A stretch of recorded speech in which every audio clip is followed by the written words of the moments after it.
Hello dear all, I am Santosh Wagh and welcome to channel Learn Easily by Sandhya Wagh. आज आपण पाहणार आहोत class 10 mathematics part 1 मधील practice set 511 chapter आहे probability. या practice set मध्ये एक क्वेश्चन आहे, त्यामध्ये 4 सब क्वेश्चन्स आहेत, परंतु अतिशय सोपा क्वेश्चन आहे. चॅप्टर सोपा आहे. तर सुरुवातीला आपण काय करूया, प्रोबॅबिलिटीची थोडीशी इंट्रोडक्शन घेऊया. या टोटल चॅप्टर मध्ये आपण काय काय पाहणार आहोत, तर प्रोबॅबिलिटीची इंट्रोडक्शन पाहणार आहोत. त्याच्यानंतर रॅन्डम एक्सपेरिमेंट काय असतात आणि त्याचे आउटकम काय आहे ही टर्म आपण समजून घेणार आहोत. त्याच्यानंतर सॅम्पल स्पेस काय आहे, इव्हेंट काय आहे, आणि शेवटी पाहणार आहोत प्रोबॅबिलिटी ऑफ इव्हेंट. तर ह्या सगळ्या टर्म्स आपण टोटल प्रोबॅबिलिटी चॅप्टर मध्ये पाहणार आहोत. ह्या प्रॅक्टिस सेट मध्ये आपल्याला काय पाहायचंय, तर रॅन्डम एक्सपेरिमेंट त्याचा आउटकम काय आहे ते पाहायचंय आणि त्यावर हे 4 सब क्वेश्चन्स आपल्याला सॉल्व्ह करायचे आहेत. तर सुरुवातीला आपण इंट्रोडक्शन पाहूया. एक सिंपल कन्सेप्ट आहे. प्रोबॅबिलिटी म्हणजे काय, तर प्रोबॅबिलिटीला आपण मराठीमध्ये शक्यता म्हणतो आणि इंग्लिशमध्ये अजून एक वर्ड म्हणजे चान्स.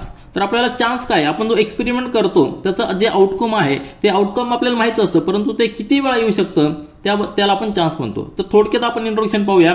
आपल्या टेक्स्ट बुक मध्ये व्यवस्थित एक्सप्लेनेशन दिलेलं आहे, त्याचाच आपण रेफरन्स घेऊया. आपण जेव्हा क्रिकेट खेळतो किंवा कुठलाही गेम खेळतो त्यावेळी सुरुवातीला आपल्याला टॉस करावं लागतं. तर टॉस मध्ये आपण जे कॉइन वापरतो त्याला 2 साइड्स असतात, एकाला आपण हेड म्हणणार, एकाला टेल म्हणणार. आणि जेव्हा आपण टॉस करतो तो कॉइन वरती फेकतो, त्यानंतर खाली पडल्यानंतर एक बाजू वर येते. तर वरती कुठली बाजू येऊ शकते, एक तर हेड असणार किंवा टेल असणार. आलं लक्षात, काय असणार आहे, हेड असणार किंवा टेल असणार. तर ह्या 2च पॉसिबिलिटी आहे. आपण काय एक्सपेरिमेंट केलेला आहे, तो कॉइन वरती फेकलेला आहे आणि त्याचं जे आउटकम आहे, आउटकम काय आहे, एकतर हेड असणार किंवा टेल असणार आहे. ह्या 2 पॉसिबिलिटीज या ठिकाणी आहेत, कारण की त्या कॉइनला फक्त 2 बाजू आहेत. म्हणजे हिअर देर आर 2 पॉसिबिलिटीज. तर हा जर आपण बॉक्स भरला तर या ठिकाणी काय येणार आहे, देर आर 2 पॉसिबिलिटीज. हा एक एक्सपेरिमेंट आहे. त्यानंतर आपल्याकडे अजून एक एक्सपेरिमेंट म्हणजे काय, आपण जेव्हा लुडो खेळतो किंवा दुसरा कुठला गेम खेळतो की ज्याच्यामध्ये आपण डाय वापरतो. या ठिकाणी दिलेली ही जी डाय आहे, तर ह्या डाय मध्ये टोटल 6 फेसेस असतात. आपण कॉइन मध्ये पाहिलं की त्याला 2 बाजू आहेत, परंतु या ठिकाणी 6 बाजू असतात. प्रत्येक बाजूवर एक या ठिकाणी 1 डॉट दिला आहे, नंतर 2, 3, नंतर 4, 5 आणि 6 असे 6 फेसेस असतात.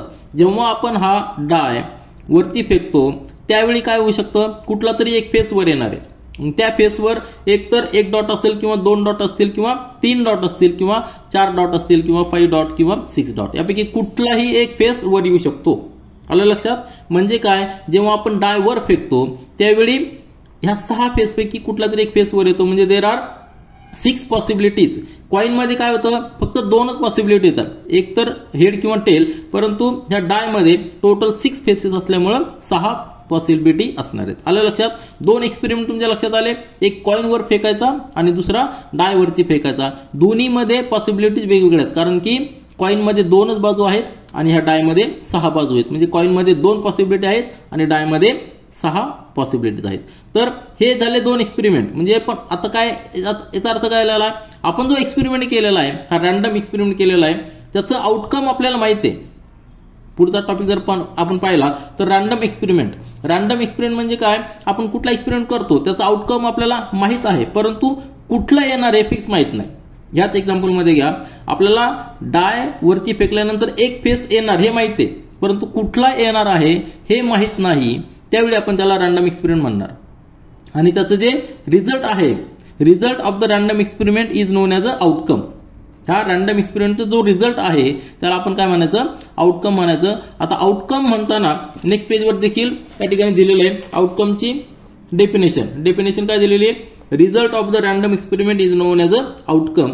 आता जेव्हा आपण कॉइन थ्रो करतो त्यावेळी फक्त आपल्याला 2च आउटकम आहेत, एक तर हेड किंवा टेल, परंतु ज्यावेळी आपण डाय वरती फेकतो त्यावेळेस त्याचे 6 आउटकम आहेत. There are 6 outcomes for the die because there are 6 faces for the die. अशा पद्धतीने आपण रॅन्डम एक्सपेरिमेंट करू शकतो. आपल्याकडे प्लेइंग कार्ड्स आहेत. प्लेइंग कार्ड्स मध्ये 52 कार्ड्स असतात. मग जर आपल्याला फक्त एक कार्ड घ्यायचा असेल तर there are 52 possibilities, 52 chances of any one card. म्हणजे 52 त्याचे आउटकम येऊ शकतात जर त्यामध्ये 52 कार्ड्स असतील. तर असेच एक्सपेरिमेंट आहेत या ठिकाणी आपल्याला दिलेले आहेत. तर कार्डची इन्फॉर्मेशन या ठिकाणी दिलेली, ती इन्फॉर्मेशन आपल्याला माहिती असणं आवश्यक आहे. कार्ड्समध्ये, प्लेइंग कार्ड्समध्ये आपल्याकडे टोटल 4 कलरचे कार्ड्स असतात.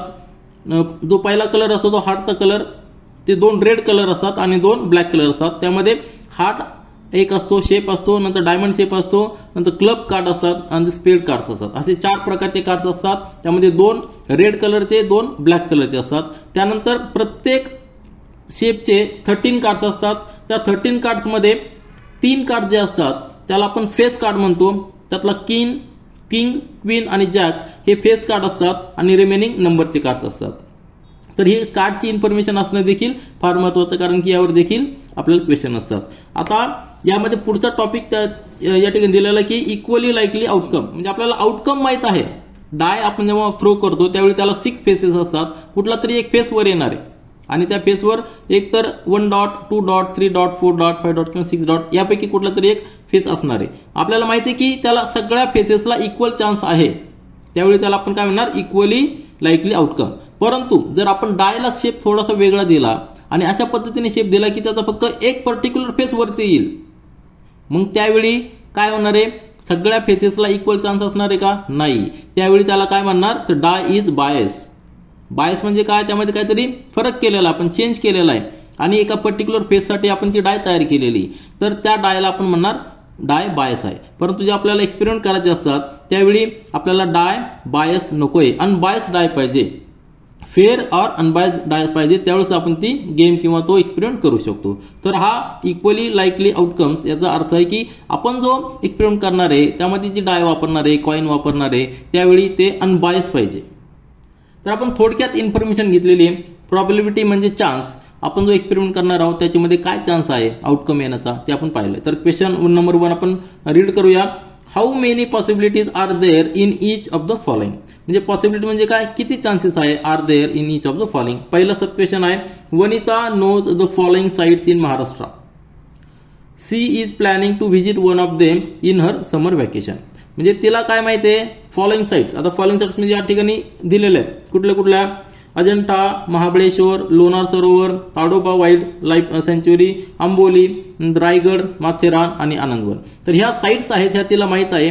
तर ह्या साइट पैकी या टोटल साइट्स किती आहेत, 8 साइट्स आहेत, बरोबर आहे की नाही. किती आहेत, 1 2 3 4 5 6 7 8, टोटल 8 साइट्स आहेत. आणि ह्या 8 साइट पैकी वन ऑफ देम, ह्या 8 पैकी एका साइटला इन हर समर व्हॅकेशन ती व्हिजिट करणार आहे. म्हणजे आउट ऑफ 8 फक्त एका साइटलाच ती व्हिजिट करणार आहे.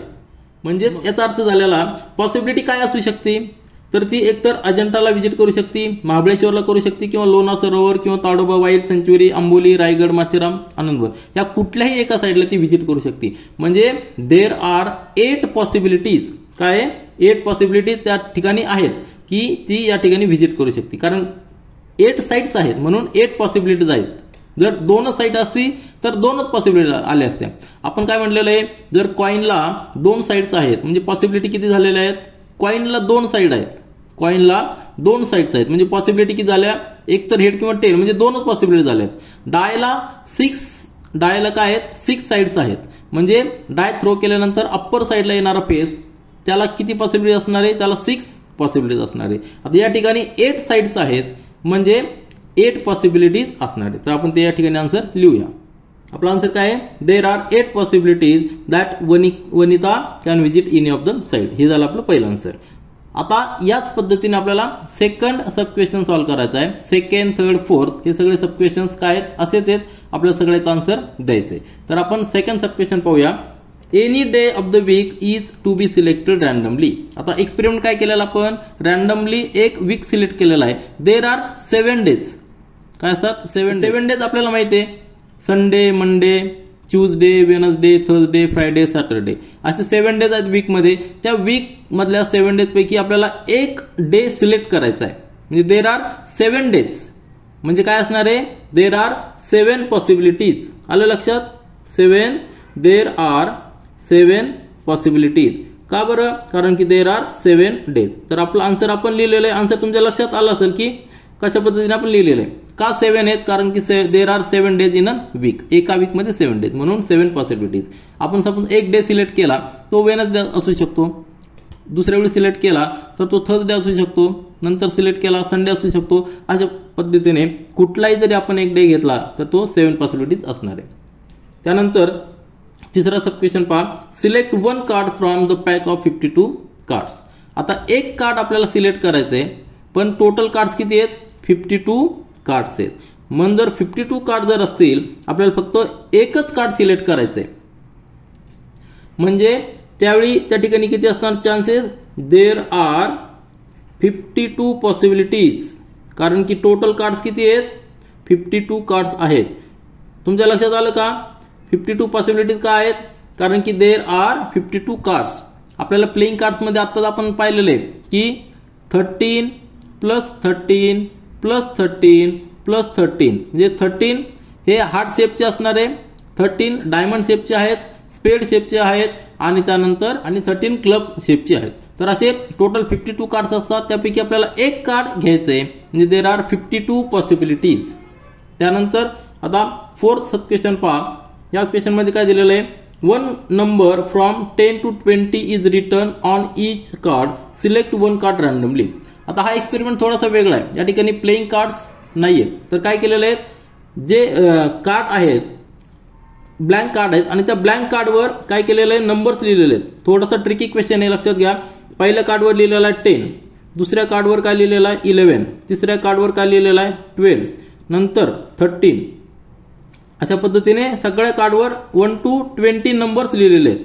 मग आपल्याला काय करायचं आहे? ह्या ज्या कार्डवर आहे एक कार्ड सिलेक्ट करायचं आहे आणि ते जे कार्ड असणार आहे ते कार्ड कुठलं तरी एक असणार आहे. यापैकी टोटल कार्ड्स किती झालेले यामध्ये आपल्याला काउंट करावं लागते. कारण की जर आपण 10 to 20 कार्ड्स लिहिले प्रत्येक कार्डवर नंबर 1 2 3 4 5 6 7 8 9 10 11 म्हणजे टोटल कार्ड्स किती झालेले आहेत? टोटल कार्ड्स हे 11 झालेले आहेत. आलं लक्षात? मग 11 कार्ड पैकी आपल्याला एक कार्ड सिलेक्ट करायचं आहे रॅन्डमली. पॉसिबिलिटी किती असणार आहे?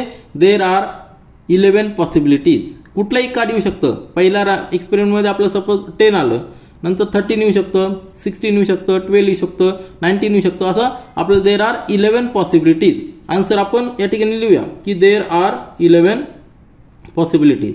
मग हा क्वेश्चन अतिशय सोपा आहे. हे पहिला जो क्वेश्चन आपण प्रॅक्टिस सेट पाहिलेला आहे तर हा अतिशय सोपा आहे. कारण यामध्ये आपण फक्त एकच टॉपिक कव्हर केलेला आहे, तो म्हणजे आपल्याला जो रॅन्डम एक्सपेरिमेंट आपण केलेला आहे त्याचं जे आउटकम आपल्याला माहित आहे, परंतु आउटकम एक्झॅक्टली कोणतं आहे ते माहित नाही. म्हणून there are possibilities of the outcome. जेवढे कार्ड्स आहेत तेवढ्या पॉसिबिलिटी आहेत. आता जो आपण कंडिशन लावलेली आहे, एक्झाम्पल जर घ्यायचं म्हटलं, आता हे जे टोटल 11 कार्ड्स आहे यापैकी आपल्याला 2 कार्ड्स घ्यायचे असले, आता या ठिकाणी आपण फक्त 1 कार्ड घेतलेलं आहे, तर 2 कार्ड्स घ्यायचे असले तर आपले जे पॉसिबिलिटी आहे ती पॉसिबिलिटी चेंज होणार आहे. जो चान्स आहे तो आपला आउटकम आहे ते चेंज होणार आहे. मग आउटकम कशावर डिपेंड आहे? तर आपण जो एक्सपेरिमेंट करतो, जी कंडिशन ठेवतो त्यावर त्याचा आउटकम डिपेंड आहे. तर या ठिकाणी आपण हा प्रॅक्टिस सेट 5.1 कंप्लीट केलेला आहे. प्रोबॅबिलिटी मधलं इंट्रोडक्शन पाहिलेलं आहे. त्यानंतर आपण टॉपिक कव्हर केलेला आहे की रॅन्डम एक्सपेरिमेंट म्हणजे काय, त्याचा आउटकम म्हणजे काय आणि अनबायस कंडिशन पाहिजे तरच आपल्याला इक्वली लाईकली आउटकम मिळत असतं. तर या ठिकाणी आपण थांबूया. त्यानंतर प्रोबॅबिलिटी या चॅप्टरचा पुढचा प्रॅक्टिस सेट नेक्स्ट व्हिडिओमध्ये सॉल्व्ह करूया. This is all for this video. Thank you.